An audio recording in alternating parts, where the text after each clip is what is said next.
Hello friends, स्वागत है आपका मेरे चैनल ऑकल्टिस्ट ऑफ केमिस्ट्री में।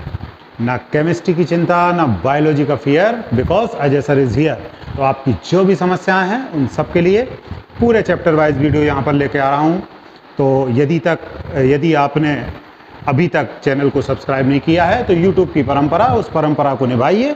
सबसे पहले सब्सक्राइब के बटन पर जाइए, वहाँ पर क्लिक कीजिए, बेल आइकन को प्रेस कर दीजिए। आज हम कक्षा 12 के बायोलॉजी विषय में चर्चा करने वाले हैं। चैप्टर है 14 और चैप्टर का जो नाम है वो है पारिस्थितिक तंत्र या इकोसिस्टम। तो आज हम इकोसिस्टम को पढ़ने वाले हैं। तो आइए हम शुरुआत करते हैं इकोसिस्टम की। क्लास 12th में बायोलॉजी के अंतर्गत ये जो पार्ट है, थोड़ा सा एक बात मैं यहाँ ये कहना चाहूँगा कि होता क्या है कि बायोलॉजी को बिल्कुल इजी या सरल समझ लिया जाता है बच्चों के द्वारा, और उतनी मेहनत नहीं की जाती। कंपेयर करें यदि हम मैथ से या केमिस्ट्री या फिजिक्स से, तो उनकी तुलना में मेहनत कम करते हैं बच्चे बायोलॉजी को ईजी मानकर। ऐसा नहीं है, यदि ये भ्रम आपके दिमाग में तो इसे हटा देना। बिल्कुल भी दिमाग में आपकी ये स्थिति ना हो कि हम बायोलॉजी को कम पढ़ाई के साथ इजीली आसानी से एग्ज़ाम को निकाल लेंगे, क्योंकि बायोलॉजी भी उतनी ही महत्वपूर्ण सब्जेक्ट है। तो इसमें भी आपको बराबर मेहनत करनी है। सभी वीडियोस मेरे चैनल पे उपलब्ध हैं, लिंक आपको वीडियो के लास्ट में मिल जाएगी, तो वहाँ से आप दूसरे वीडियोस भी देख सकते हैं। तो हम शुरू करते हैं चैप्टर को। अध्याय जो है आपका, अध्याय नंबर है 14 बायोलॉजी में, पारिस्थितिक तंत्र। तो सबसे पहले तो इंट्रोडक्शन कर लेते हैं पारिस्थितिक तंत्र से कि ये होता क्या है। तो पारिस्थितिक तंत्र जैसे इकोसिस्टम भी कहते हैं, और आपने अपने आसपास कई बार इस नाम को सुना होगा, इकोसिस्टम। तो इकोसिस्टम में है क्या कि अभी जब हमने पिछला पार्ट जो पढ़ा था जीव और समष्टियाँ, उसमें हमने पूरा जैविक समुदाय को देखा था कि जैविक समुदाय क्या होता है, किस प्रकार से बना होता है। तो इस प्रकृति के अंदर, इस दुनिया के अंदर, इस पृथ्वी पर जब हम चारों तरफ अपनी निगाहों को फैलाएंगे तो हम पाएंगे कि कहीं पर जंगल है, कहीं पर पहाड़ हैं, कहीं पर घास के मैदान हैं, कहीं पर पानी के स्रोत हैं, आदि आदि चीज़ें हैं। लेकिन हर जगह पर जीवन उपस्थित है, जीव रह रहे हैं। वो सब जीव जब रहते हैं तो वो जीव और निर्जीव पदार्थ ये सब साथ में मिलकर रहते हैं। जैसे आप जहाँ जिस जगह पर बैठे हैं, आप वहाँ पर रह रहे हैं, वहाँ पर कई सारी निर्जीव वस्तुएं भी आपके साथ होंगी। तो जहाँ पर सजीव निर्जीव दोनों आपस में मिलकर रहते हैं और पूरी एक कम्युनिटी, पूरा एक समुदाय बना लेते हैं, वहाँ एक सिस्टम बन जाता है, एक विशेष प्रकार का सिस्टम काम करता है। उस सिस्टम को कहते हैं पारिस्थितिक तंत्र या इकोसिस्टम। इस सिस्टम की सर्वप्रथम अवधारणा एजी टेंसले ने प्रस्तुत की थी। उन्होंने पारिस्थितिक तंत्र के बारे में एक पूरा कॉन्सेप्ट प्रस्तुत किया। तो आज हम उसी पारिस्थितिक तंत्र को समझ रहे हैं। तो डेफिनेशन आपको समझ में आ गई होगी कि हमारे चारों तरफ वह स्थान जहां पर सजीव निर्जीव आपस में मिलकर रहते हैं और एक तंत्र का निर्माण करते हैं, उस तंत्र को कहते हैं हम पारिस्थितिक तंत्र या इकोसिस्टम। अब दूसरी चीज पर हम आ जाते हैं। दूसरी बात होती है पारिस्थितिक तंत्र के घटक। घटक से तात्पर्य है उसको बनाने वाले, उसका निर्माण करने वाले। तो यहाँ पर अब हम घटकों को समझ लें कि किसी इकोसिस्टम में कौन कौन से घटक होते हैं। तो जो इकोसिस्टम के घटक हैं उनको दो भागों में वर्गीकृत किया है। पहले भाग पारिस्थितिक तंत्र या इकोसिस्टम, इसके एक अजैविक घटक, दूसरे जैविक घटक।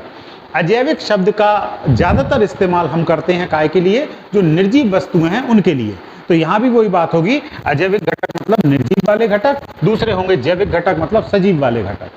अजैविक घटक में कौन कौन सी चीजें शामिल होंगी उनको तीन भागों में वर्गीकृत कर दिया है। पहले हैं कार्बनिक पदार्थ, दूसरे हैं अकार्बनिक घटक और तीसरे हैं जलवायु कारक। कार्बनिक, अकार्बनिक और जलवायु।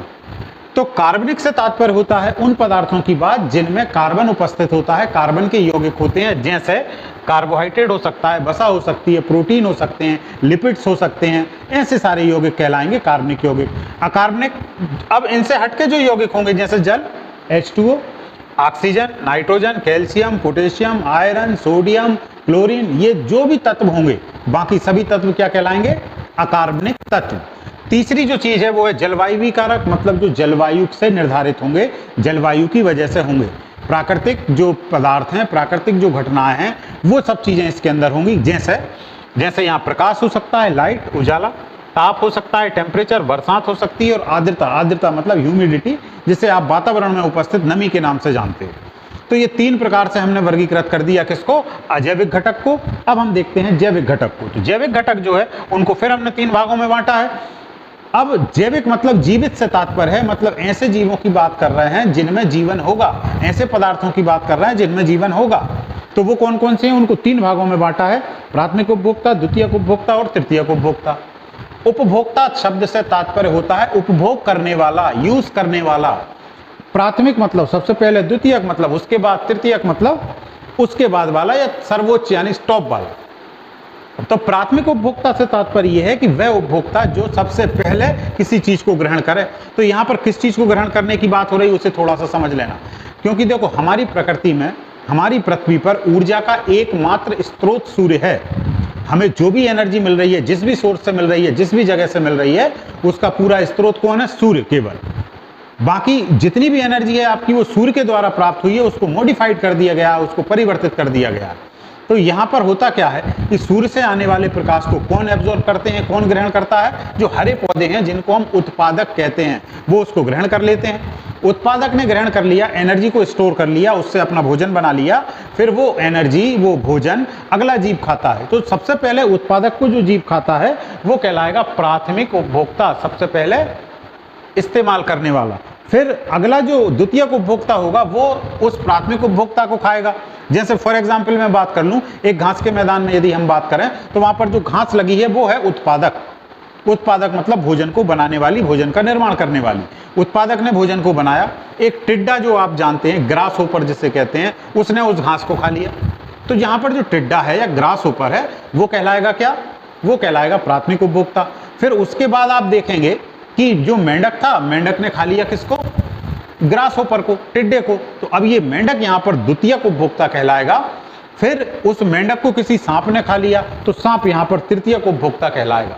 यदि अब सांप को कोई नहीं खाता है तो सांप ही सर्वोच्च उपभोक्ता होगा। या मान लीजिए कि सांप को किसी बाज ने खा लिया तो वो जो बाज होगा वो सर्वोच्च उपभोक्ता कहलाएगा या टॉप कंज्यूमर कहलाएगा। तो इतनी सारी चीजें होती हैं इकोसिस्टम के अंदर। तो जब हम अब इकोसिस्टम को पढ़ेंगे तो यहाँ पर हम उनके घटकों को देखेंगे। हर इकोसिस्टम में उसके घटक को जानना है, वही इकोसिस्टम का परिचय है, वही इकोसिस्टम का इंट्रोडक्शन है। तो अब उम्मीद करता हूं कि आप घटकों को समझ गए होंगे। इसी के साथ एक चीज और होती है इकोसिस्टम में जिनको हम अपघटनकर्ता कहते हैं। अपघटनकर्ता मतलब जब कोई जीव की मृत्यु हो गई, कोई जीव नष्ट हो गया, फिर उस जीव को वहां से, प्रकृति से डिकम्पोज करना, उसको हटाना, उसको